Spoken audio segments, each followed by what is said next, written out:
Voltei, vamos lá fazer a correção da nossa prova. Vou colocar aqui as respostas para a gente ir conversando.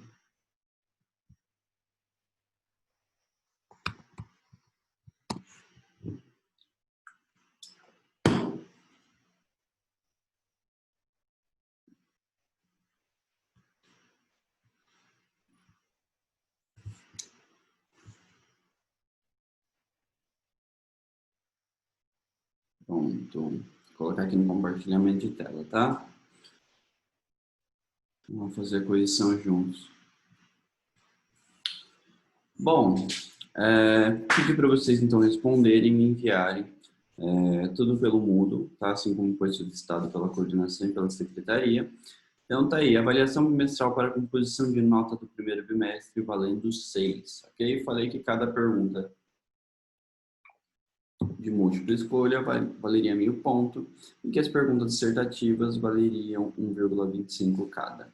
Então, nossa primeira questão. A topografia é ciência aplicada, cujo objetivo é representar no papel a configuração de uma porção de um terreno com benfeitorias que estão em sua superfície, permitindo a representação em planta de cercas, construções, campos cultivados, córregos, vales, etc.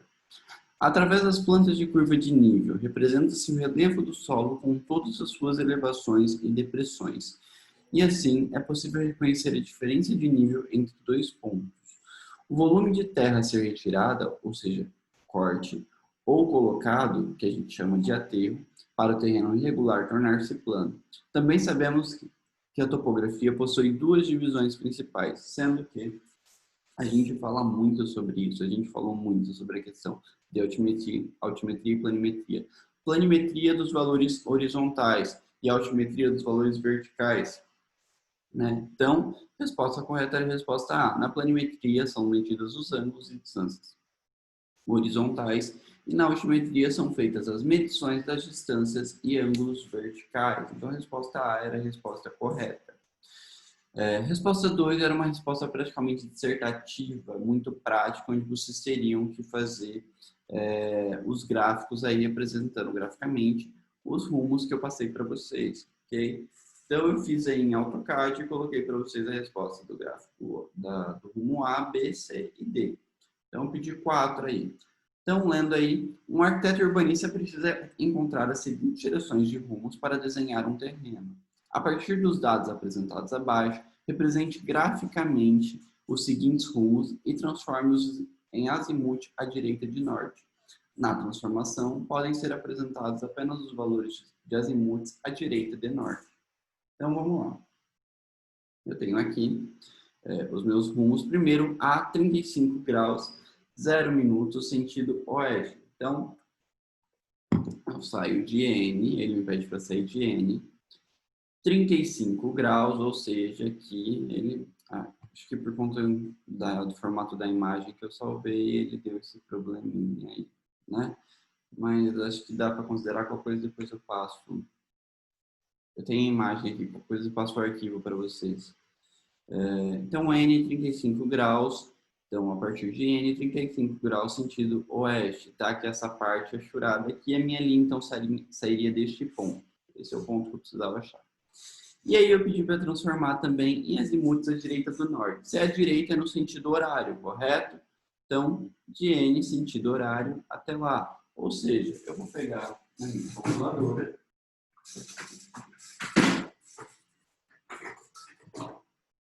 Tá. Cheio. Eu vou pegar de N e é só eu subtrair quanto que eu tenho de graus totais nesse círculo, 360 menos 35, vai dar 325 graus. Esse é o valor que eu tenho do meu azimuth à direita de norte. Então, é só indicar o valor. No meu exercício B, eu tenho aqui, quanto que ele me pede? S, 15 graus, 20 minutos, sentido oeste. Então, S, 15, eu saio de S, 15 graus, sentido oeste. Então, aqui, 15 graus, sentido oeste. Este é o meu valor, daqui sairia a minha linha, tá? O meu ponto. Essa é a minha direção que eu preciso. E aí ele me pede para transformar em azimuth à direita de norte, então simplesmente eu vou pegar 180 graus, que é este valor que eu tenho até aqui, né, de norte a sul, e vou somar 180 mais 15 graus, que é o valor que eu tenho ali. Vai dar 195 graus de azimuth, tá bom? Então essa é a minha transformação em azimuth à direita de norte. Meu exercício C, pessoal, eu vou ter aí, qual que é o valor? N 43 graus, 0 minutos, sentido oeste. Então, saio de N 43 graus para cá, né, quase metade, quase 45 graus, que é metade de 90, no meu quadrante. N 43 graus, sentido 0 minutos, sentido oeste. Os minutos a gente nunca considera, porque é muito pequeno para a gente colocar no quadrante em si. Então, N 43 graus, sentido oeste, e aí eu preciso transformar em azimuth. O que eu vou fazer, pessoal? Eu vou pegar 360 graus, que é o valor total do meu círculo, e vou subtrair 43, que vai dar 317. É este valor aqui embaixo, que não dá para enxergar, mas era para ser. E aí, a direita de norte é este o meu azimuth, tá bom? E o meu último é o D, S 13 graus, 05 minutos, sentido oeste. Então, só vou fazer a conversão aí do meu grau. E não faço no minuto, porque eu não considero porque é muito pouco. Então, de S, aqui está o meu sentido S, né, sul, sentido oeste, eu vou ter 13 graus e 5 minutos. Então, 13 graus. Esse aqui é o ponto que eu precisava achar, essa é a minha direção. S, 13 graus, sentido oeste, tá? Achei aqui a minha diferença até sul. E quanto que eu vou ter aí de azimuth, para transformar em azimuth à direita de norte? Saindo de norte, eu vou ter, então, 180, que é o valor de graus de norte a sul, mais 13 graus, que vai dar 193 graus total, ok? Era isso. Super facinho também de resolver, gente. Vou colocar uma página só. Aí. Vamos lá. Rumos e azimuths têm como objetivo informar a direção para a qual a linha deve seguir. Sabendo que ambos fornecem direções, ou seja, meus rumos e azimuths servem para me fornecer as direções, né? Descreva a definição de rumos e azimuths e fale sobre a diferença desses dois métodos de leitura. E aí eu coloco a resposta para vocês. Nada mais era do que definir o que é cada um e falar sobre a diferença entre eles, né? O rumo de uma linha é o ângulo horizontal entre a direção norte-sul e a linha, medido a partir do norte ou do sul na direção da linha, porém ele não ultrapassa aí 90 graus, né? Enquanto o azimuth de uma linha é o ângulo que a linha faz com a direção norte-sul. Lembra que eu só vou medir a partir de norte ou de sul, mas eu posso ultrapassar em 90 graus, então medido a partir do norte ou do sul, para a direita ou para a esquerda e variando de 0 a 360 graus. Eu posso passar os meus 90 graus. 4. Sabe-se que alguns equipamentos eletrônicos são auxiliares da topografia. Então, a gente tem alguns equipamentos que auxiliam a gente aí, fornecendo a distância e os ângulos verticais e horizontais. Considerando que um profissional arquiteto urbanista precisa realizar levantamentos utilizando uma estação total eletrônica, quais os dados ele conseguiria obter com este equipamento? Então, eu estou falando de uns equipamentos que a gente pode utilizar para realizar os nossos estudos topográficos. E eu quero saber o que um arquiteto, o que um profissional que trabalha nessa área vai conseguir fazer com uma estação total eletrônica, certo? Então, eu queria que vocês falassem, né, que este é um aparelho, é um complemento do teodolito eletrônico, que além de fornecer as leituras dos círculos horizontais e verticais automaticamente, ele também lê a distância direta, já que é um distanciômetro, né? Então ele mede distâncias também. O único trabalho é atingir alvos, ou seja, os nossos refletores, a ré e avante, e apertar os botões correspondentes, porque ele é automático. O aparelho fornece, então, as leituras dos círculos e as distâncias, sendo que esses valores podem aparecer no visor do aparelho, né, para que a gente faça ali a anotação na caderneta, ou podem ir direto para um disquete que envia os dados para a programação de cálculo software. Os softs podem operar qualquer tipo de cálculos, desde simples fechamentos poligonais até um projeto completo de desenho geométrico, ou seja, os dados podem ficar guardados em disquetes, serem transferidos para o computador, ou então as informações podem aparecer no computador e a gente ia fazendo a nossa anotação de caderneta, ok? Exercício 5, também era dissertativo. Ai, meu Deus, a garganta tá falhando já.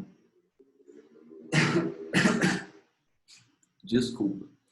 Para a realização de levantamentos topográficos, contamos com alguns equipamentos auxiliares que nos ajudam na coleta de dados, sendo que estes devem estar presentes em todos os trabalhos topográficos. Então, a gente tem aí alguns equipamentos auxiliares que nos ajudam na nossa coleta, realização de trabalhos topográficos, e eu pedi para que vocês descrevessem o objetivo dos equipamentos abaixo, ou seja, baliza, né? O que são as balizas? Então, peças normalmente de madeira, com 2 metros de altura, seção octogonal, pintadas a cada 50 centímetros, em 2 cores contrastantes, vermelho e branco, que enxerga de longe, e tendo a extremidade inferior um ponteiro de ferro para poder, né, facilitar a fixação dela no chão.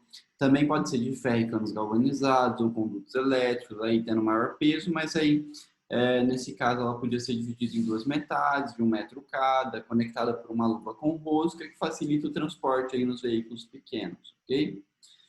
Fichas, aqui são as fichas, são peças de ferro, de seção circular, com diâmetro de 1/4 ou 3 por 16 polegadas, com cerca de 40 centímetros de altura, são pontiagudas nas extremidades inferior para a cravação no solo e na extremidade superior, pode ter uma cabeça circular ou triangular, tá? Deve-se dar preferência às que têm a cabeça triangulares, pois elas dão a serem cravadas no solo maior apoio para a mão, tá? Para segurar.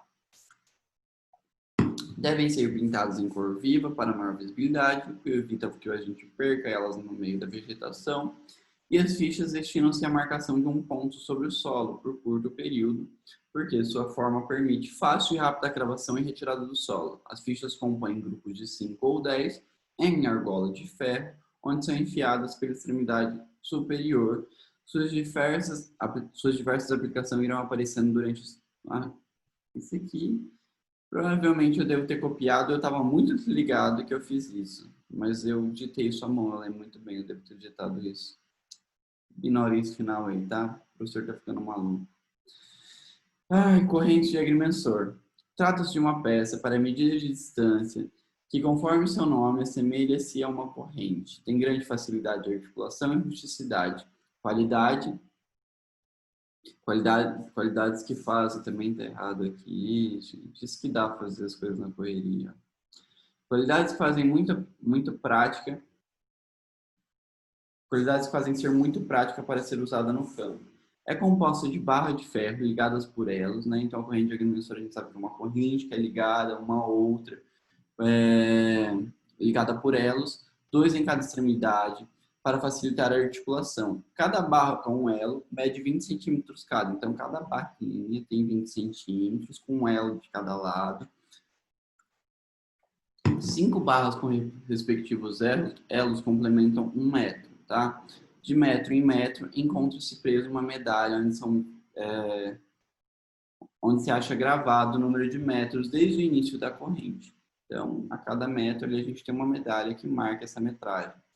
A primeira e a última barra são diferentes, pois contêm manoplas, as quais permitem a extensão com a força suficiente para eliminar a curvatura que o peso da própria corrente ocasiona.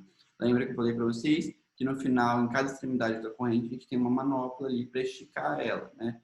No centro tem a corrente, aí, como vocês sabem, a gente precisa esticar ela para eliminar aquela curvatura. Em cada extremidade, uma pessoa segurando e puxando a manopla. Então, cadê? Foi suficiente para eliminar a curvatura do próprio peso da corrente. Essa curvatura é chamada de catenário. A manopla fixa-se num pedaço da barra munida de rosca com porca, ou seja, a manopla que vai na extremidade, onde a gente segura, ela é fixada por uma rosca com porca, tá? Onde a gente consegue fazer um ajuste ele também para, caso ela esteja desregulada, tenha 20 metros, ponto 10, ponto alguma coisa, ponto 1. a gente ajuste ali a rosca e a porca para que ela fique na medida exata, tá? As correntes têm 20 metros de comprimento e o emprego atual é limitado com o aparecimento de fitas, trenas, de fibra sintética, que são hoje em dia muito mais práticas e precisas. Tá? E por fim, a nossa última pergunta. A topografia é uma ciência aplicada milenar, mas isso não impede que ela venha se atualizando, né? Através dos aparelhos. A base é sempre a mesma, a geometria é parte da trigonometria. Alguns chamam a topografia de geometria aplicada. Os italianos denominam de geômetros os topógrafos. A mais recente modernização aconteceu através de quais aparelhos, pessoal? Então eu peço para que vocês me falem quais são esses aparelhos, os últimos que foram os responsáveis aí por essa atualização da topografia, né? E aí eu tinha passado para vocês todas essas perguntas, elas estavam através daquelas, as respostas estavam naquelas leituras que eu passei para vocês. E estava super simples, estava aqui no livro, né? Falando que era o nível rotatório com raio laser, que eu pedi para vocês também no último trabalho, nível rotatório com raio laser, estação total eletrônica e o GPS, Global Position System, sistema de posição global. Era basicamente isso. Alternativa C. Tá aí. Perfeito? Era essa a correção da nossa prova, que foi um aulão também, eu acho, né? Então, até mais, pessoal.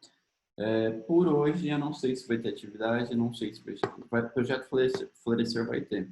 Mas eu vou ver se vai ter atividade, eu aviso vocês pro WhatsApp. Até mais!